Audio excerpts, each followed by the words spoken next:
အေ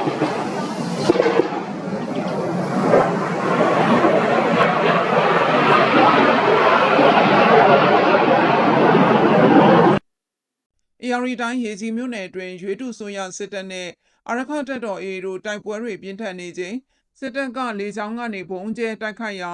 မိမိစစ်ကြောင်းပေါ်မှားယွင်းကြားရောက်ခဲ့တာကြောင့်စစ်ကြောင်းတစ်ခုလုံးနှီးပါသေဆုံးသွားတယ်လို့စစ်ရေးသတင်းရင်းမြစ်စီကသိရပါတယ်။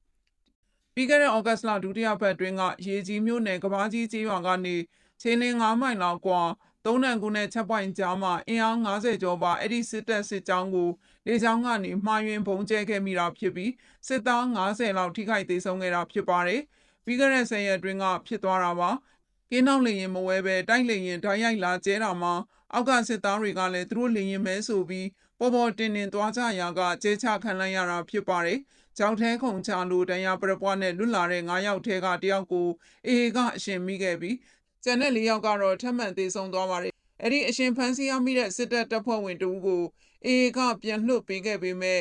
ပသိမ်ဆေးရုံကိုပို့ဆောင်ချိန်လန်ခုလက်မှာသေဆုံးသွားခဲ့တယ်လို့သိရပါတယ်။လက်ရှိမှာရွေးတုဆိုရစစ်တပ်ဟာငဝေမြစ်နောက်ဘက်ကမ်းရှိဝါရောကွင်းရွာသစ်နဲ့ကဘာကြီးကျေးရွာတွေကိုကင်းနောက်လေရင်တွေနဲ့ထောက်လန်းပြီးလေကြောင်းကနေပုံကျဲတိုက်ခိုက်မှုတွေအဆက်မပြတ်ပြုလုပ်နေပြီးဝါရောကွင်းကျေးရွာအတွင်းမှာရွှွန်းနွန်တွေပေါ်ကျရောက်ပြီးမပေါက်ကွဲသေးတဲ့ဘုံသီးတွေလည်းရှိနေပါတယ်။ဒါအပြင်ရေကြီးမြို့နယ်ဘက်ကတဆင်ဆက်တောင်ကြီးကိုစစ်တပ်ရဲ့ဒဏ်ရာရလူနာတွေဇက်တိုက်ပြန်လည်တည်ဆောင်နေပြီးအင်အားဖြစ်တင်မှုတွေလည်းပြုလုပ်နေတယ်လို့သိရပါတယ်။ရွေးတုဆိုရစစ်တပ်ဟာရခိုင်ပြည်နယ်တန်တွဲနဲ့ဂွားမြို့နယ်တွေကိုဥတီတဲ့စစ်ကြောင်းတွေရှေ့တိုးနိုင်ဖို့လေကြောင်းပစ်ကူကိုအလွန်ကျွံအသုံးပြုနေတာဖြစ်ပါတယ်။ပြီးခဲ့တဲ့ဩဂတ်စ်လ21ရက်ကလည်းတန်တွဲနဲ့ဂွားမြို့နယ်တွေကိုလေရင်10စင်းထိစံချိန်တင်သုံးပြီးဘုံလုံးရည်100ကျော်ကျဲချတိုက်ခိုက်ခဲ့ပါတယ်။